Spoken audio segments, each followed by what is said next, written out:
the summit of all nations. The conference hall on the orbital station Meridian hummed with nervous energy. Delegates from 43 alien species filled tiered seats carved from polished asteroid stone. Tentacles, wings, crystalline exoskeletons, every shape of sentient life pressed together under one transparent dome, the blue curve of Earth glowing beneath them. Ambassador Lena Hardwell stood at the podium alone. For 3 centuries, humanity had been the galaxy's quiet newcomer.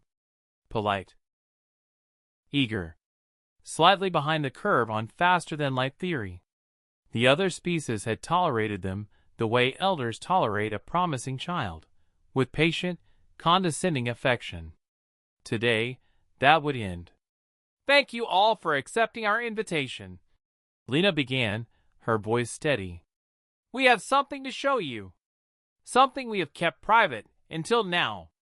The Vorith delegate, a towering insectoid from Sector 9, clicked its mandibles. "Humans and their theatrical timing," it broadcast through the translation feed. Quiet laughter rippled through the chamber. Lena smiled. "I understand the skepticism, but I ask for 15 minutes of your patience." She pressed a single button on the podium. The unveiling. Every screen in the hall went dark. Then the stars outside the dome shifted. Not metaphorically. They moved, blotted out, one by shapes emerging from stealth. Vast, silent, angular shapes that absorbed light rather than reflecting it. The delegates rose from their seats. Some stumbled backward. The Vorith delegate dropped its translation device. 112 warships decloaked simultaneously around the orbital station. They were not sleek or beautiful. They were old, brutally, impossibly old.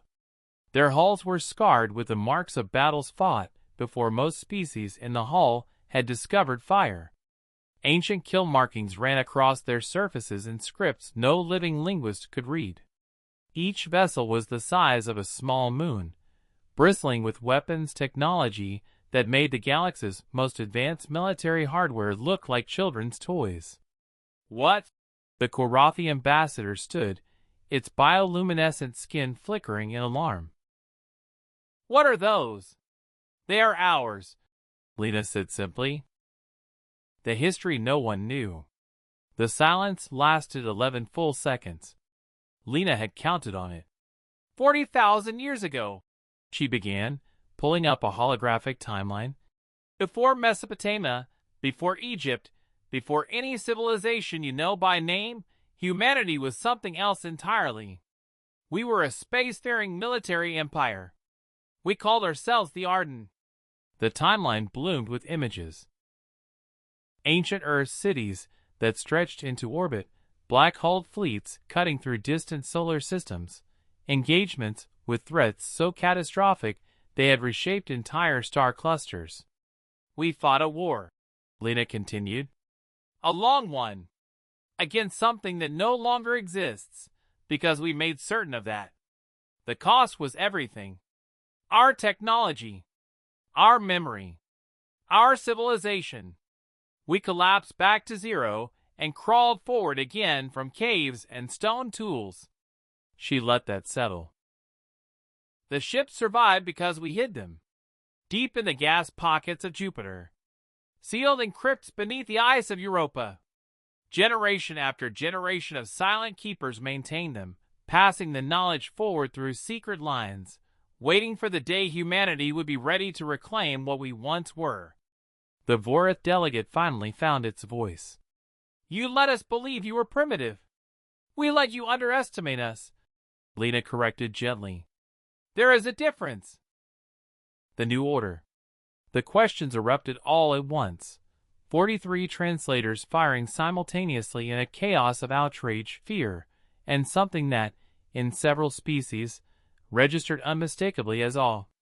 Lena raised one hand, and the room quieted. "We are not here to threaten anyone.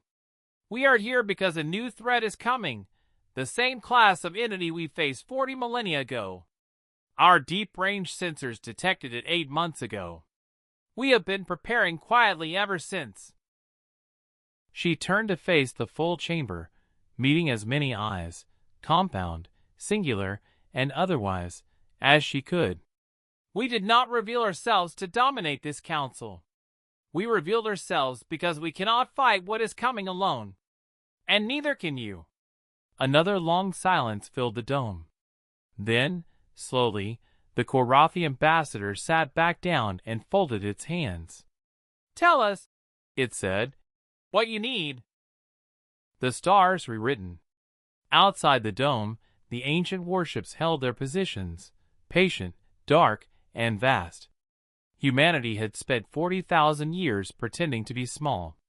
The universe had just run out of time for that particular lie.